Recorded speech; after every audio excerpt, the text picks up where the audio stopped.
The last prophet in the world, last prophet in the world, last prophet in the world to show how to be closer to Allah.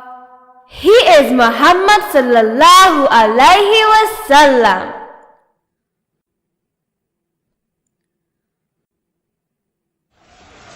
বদর যুদ্ধে হেরে যাওয়ার পর খারাপ কুরাইশরা আশাহত হয় এবং মুসলিমদের ওপর খুব রাগ করে। যখন মুসলিমরা কুরাইশদের বড় ব্যবসায়ী দল আক্রমণ করে এবং কুরাইশরা সব হারিয়ে ফেলে, তখন তারা আরো বেশি রেগে যায় এবং মুসলিমদের পুরোপুরিভাবে ধ্বংস করার জন্য মদিনা আক্রমণ করার পরিকল্পনা করে। সেই খারাপ কাজের জন্য তারা কুরাইশ এবং অন্যান্য বংশের কাছ থেকে সৈন্য সংগ্রহ করতে শুরু করে। কয়েক মাসের মধ্যেই কুরাইশরা 3000 জনেরও বেশি সৈন্য সংগ্রহ করে। যুদ্ধের সময় সৈন্যদের বিনোদন ও অনুপ্রাণিত করার জন্য কিছু মহিলাও সেই দলের সাথে যোগ দেয়। তাদের 3000 উট, 200টি ঘোড়া এবং 700টি অত্যন্ত শক্তিশালী যুদ্ধের বর্ম ছিল। আবু সুফিয়ান প্রধান নেতা ছিল। ইতিমধ্যে মুসলিমরা কুরাইশদের খারাপ পরিকল্পনার ব্যাপারে জানতে পারে। তাই নবী শহরকে রক্ষা করার জন্য পাহারাদার নিযুক্ত করেন। এমনকি নামাজের সময়ও পাহারা চলতো। শত্রুদের সাথে যুদ্ধের পরিকল্পনা করার জন্য নবী সাল্লাল্লাহু আলাইহি ওয়াসাল্লাম সাহাবাদের সাথে একটি আলোচনায় বসেন। তাদের মধ্যে কেউ কেউ শহরে থেকে শত্রুদের সাথে যুদ্ধ করার পরামর্শ দেয়, কারণ এক্ষেত্রে মেয়েরাও ছাদের থেকে তাদের সাহায্য করতে পারবে। মিথ্যা মুসলিম বা মুনাফিক লোকেরা এই পরামর্শটি পছন্দ করে, কারণ এভাবে তারা যুদ্ধ এড়িয়ে যেতে পারবে এবং কেউ তা জানতেও পারবে না। কিন্তু কিছু তরুণ মুসলিম নবীকে পরামর্শ দেয় যে মদিনা থেকে বাইরে গিয়ে শত্রুদের সাথে যুদ্ধ করা উচিত, যাতে তারা বুঝতে পারে যে মুসলিমরা ভয় পায় না। মুহাম্মদ সাল্লাল্লাহু আলাইহি ওয়াসাল্লাম এই পরামর্শটি পছন্দ করেন এবং তার লোকেদের 3টি দলে ভাগ করেন। প্রথম দলে ছিল মুহাজিরিন বা মক্কার মুসলিম, দ্বিতীয় দলে ছিল মদিনার আস বংশের মুসলিমরা এবং তৃতীয় দলে ছিল মদিনার খাজরাজ বংশের মুসলিমরা। মুসলিমদের মোট 1000 জন সৈনিক, 100টি যুদ্ধবর্ম এবং 50টি ঘোড়া ছিল। এর মধ্যেই খারাপ কুরাইশরা মদিনার কাছাকাছি এসে গিয়েছিল। মদিনা শহরটি পাহাড় দিয়ে চারপাশে ঘেরা ছিল এবং পাহাড়ের কারণে দক্ষিণ দিকে ঢোকার রাস্তাটি খুব ছোট ছিল। সমস্ত ইহুদি লোকেরা দক্ষিণ দিকে বাস করত এবং বেশিরভাগ মুসলিমরা মদিনার উত্তর দিকে বসবাস করত। তাই ছোট রাস্তা দিয়ে যাওয়ার পরিবর্তে কুরাইশরা অন্য পাশে গিয়ে মুসলিমদের ওপর আক্রমণ করার পরিকল্পনা করে, কারণ উত্তর দিকে শহরে ঢোকার রাস্তাটি অনেক বড় ছিল।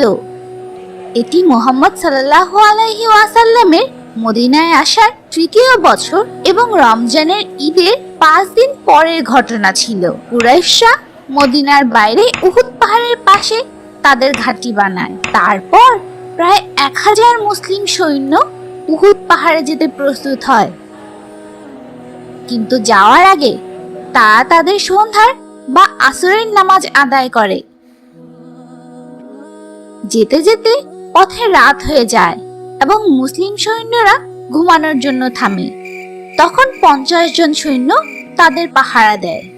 পরদিন তারা সকালে বা ফজরের নামাজ আদায় করার পর মুনাফিক বা মিথ্যা মুসলিমরা বাহানা বানাতে থাকে এবং শক্তিশালী কুরাইশদের সাথে যুদ্ধ করতে রাজি হয় না।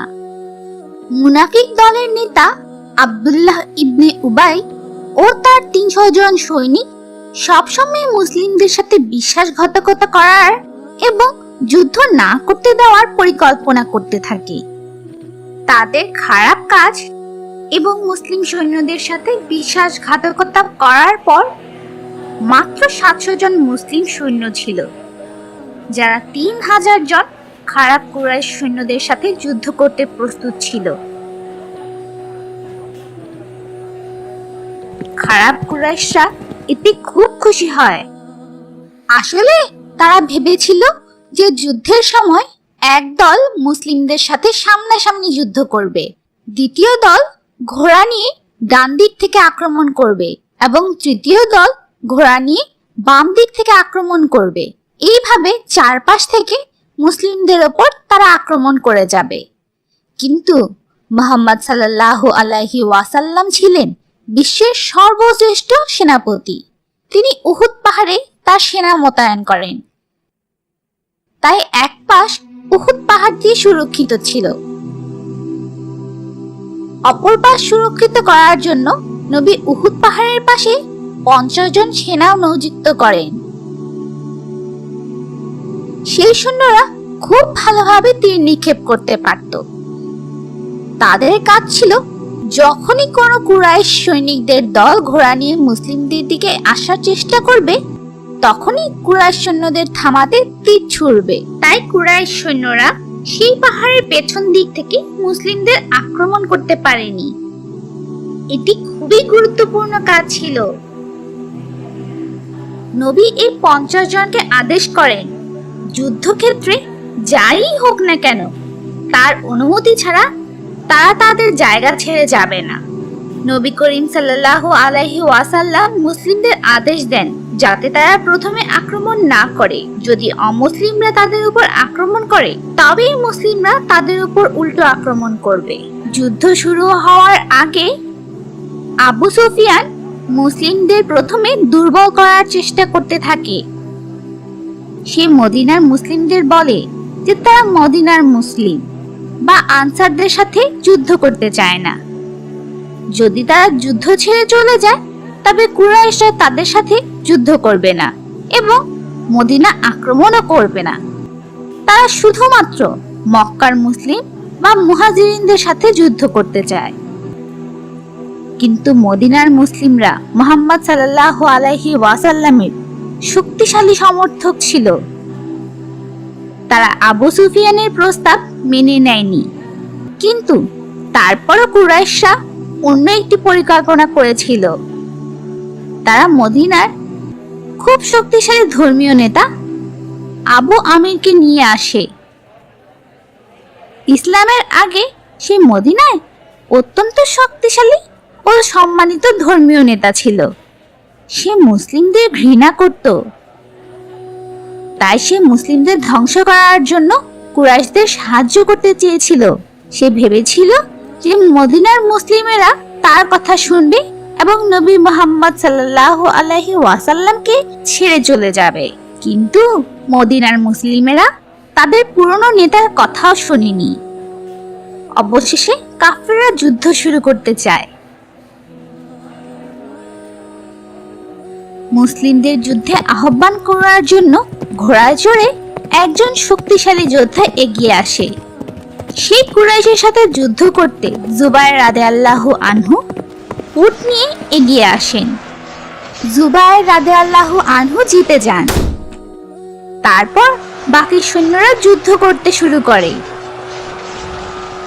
মুসলিমরা আল্লাহর প্রতি পূর্ণ বিশ্বাস রাখে এবং খারাপ কুরাইশদের সাথে যুদ্ধ করে।